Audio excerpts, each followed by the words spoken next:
Hello everyone, কেমন আছো তোমরা সকলে? আশা করছি সকলেই ভীষণ ভালো আছো, সুস্থ আছো। আমিও কিন্তু বেশ ভালো আছি। আমার নতুন আরও একটা ব্লগে তোমাদের অনেক অনেক ওয়েলকাম। আজকের ব্লগটা কিন্তু আমি একদম সকাল থেকে শুরু করলাম, আর আজকে কিন্তু আমি একটা জায়গায় ঘুরতে যাব, সেটাই তোমাদের সাথে শেয়ার করব। তো আগের দিন রাতে ভীষণ ঝড় বৃষ্টি হয়েছে, দেখতে পাচ্ছ গাছ ভেঙে পড়ে গেছে। ভেবেছিলাম তো আজকে যাওয়াই হবে না, কিন্তু দেখো ফাইনালি কিছুক্ষণ বেলা করে, একটু বেলা বলতে খুব একটা বেলা না, 8টা 7:30 8টার দিকে কিন্তু বেশ ভালোই রোদ উঠে পড়েছে। আর আমরা স্নান ধান করে একদম রেডি হয়ে গিয়েছি আমাদের ডেস্টিনেশনে যাওয়ার জন্য। চলো তোমাদেরকে বলেই দিই আজ আমরা কোথায় যাচ্ছি। আমরা কিন্তু আজ যাচ্ছি চাকলা লোকনাথ বাবার বাড়িতে।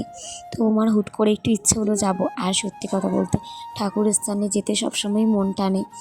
তো যেমন কথা তেমন কাজ, আর হয়তো সত্যি সত্যি ঠাকুর আমাদেরকে টেনেছিল, কারণ হট করে প্ল্যান করেছি আর হুট করে কিন্তু দেখো আমরা বেরিয়ে পড়লাম। তো দেখো আমরা কিন্তু চাকলা পৌঁছে গেছি, আর আমরা এখান থেকে নেবে কিন্তু আগে হাত পা ধুয়ে ফ্রেশ হয়ে নিয়েছি। তারপর কিন্তু এখান থেকে পুজোর ডালা কিনে নিয়েছি।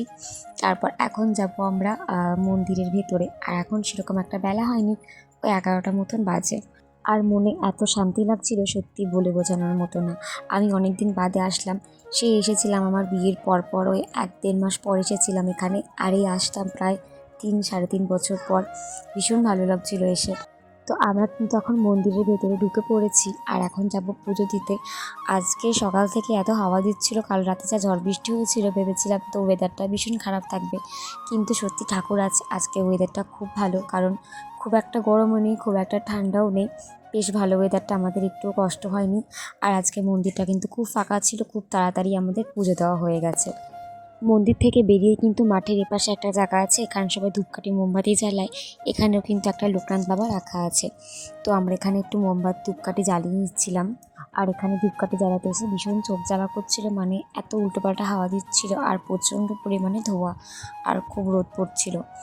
তো আগে ওখানে ধূপকাঠি মোমবাতি জ্বালিয়ে একটুখানি মন্দিরে এসে বসেছিলাম। আর তারপর আমার ছেলে যে এত আনন্দ করছে, ওর তো আজকে ভীষণ খুশি, একা একা হেঁটে বেড়াচ্ছে, একদম কোলে উঠবে না। এরপর আমরা চলে এসেছিলাম এখানে কুপন কাটতে, যেহেতু 1টার পর নাকি কুপন দেওয়া বন্ধ করে দেয়, সেজন্য আগেই কেটে নিলাম, তখন ওই 12টার মতন বাজে। আর তারপরেই 1:30টার দিক থেকে এখানে খাবার দেওয়া, ভোগ প্রসাদ দেওয়া শুরু হয়। তো সেই জন্যই আমরা কিন্তু লাইনে দাঁড়িয়ে পড়েছিলাম, আর আজ আমরা কেটেছিলাম যে কুপনটা, সেটা হচ্ছে রাজভোগ। আর সত্যি প্রসাদটা এত সুন্দর ছিল, ভীষণ ভালো লেগেছিল।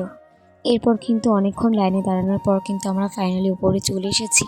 রাজভোগের লাইনটা আলাদা ছিল, আর খিচুড়ির লাইনটা কিন্তু অন্য একটা জায়গায়। তো এখানে প্রথমেই দিয়ে দিল খিচুড়ি আর বাঁধাকপির তরকারি, তারপর দিল পোলাও আর আলুর দম। আর খাবারগুলো সত্যি ভীষণ টেস্ট ছিল। তারপর 4টে পাঁপড় দিয়ে দিয়েছিল, আর শেষে কিন্তু দিয়েছিল পায়েস। প্রসাদ খাওয়ার পর আমরা একটু চলে গিয়েছিলাম মন্দিরের ওপরটাতে। মন্দিরের ওপরটা ভীষণ সুন্দর, আর এত ঠান্ডা, ভীষণ ভালো লাগছিলো। আমরা অনেকক্ষণ ওখানে বসেছিলাম। তার আগে গিয়েছিলাম আমরা পাশে একটা মেলা মতন বসে, সেখানে গিয়েছিলাম, ছেলেকে একটু খেলনা কিনে দিয়েছিলাম, যেটার আর ভিডিও করতে পারিনি। তারপর খাওয়া দাওয়া করে কিন্তু আমরা একটু উপরে আসলাম এখানে ঠাকুর দর্শন করতে। ওদিকে গণেশ ঠাকুর ছিল, এদিকে জগন্নাথ দেব আছে, ওদিকে গোপুসোনাও বসে আছে, আর দিকে কিন্তু হরগৌরী।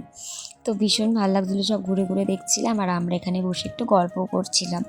আর আমার ছেলে সেই সকাল থেকে আসার পর থেকে একটুও ঘুমায়নি। দেখো কীরকমভাবে খেলা করছে, নিজের মতো নিজে কিন্তু খেলা করছে, আমাদের কাছেও আসছে না।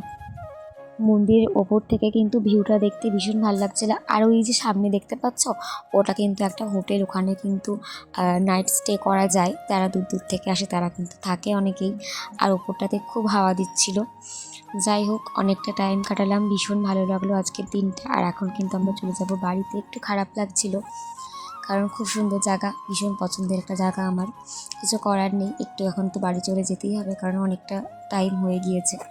আর যাওয়ার পথে এখানে আমার দিদি বাড়িতে একটু ঢুকেছিলাম। আর আজকের ভিডিওটা এইটুকু। ভিডিওটা কেমন লাগলো অবশ্যই কমেন্ট করে জানিও। আর যদি ইউটিউব থেকে ব্লগটা দেখে থাকো তাহলে একটু সাবস্ক্রাইব করে দিও। আর যদি ফেসবুক থেকে দেখে থাকো তাহলে একটু পেজটাকে ফলো করে দিও। ভালো থেকো সবাই, টাটা, দেখা হবে নতুন একটা ভিডিওতে।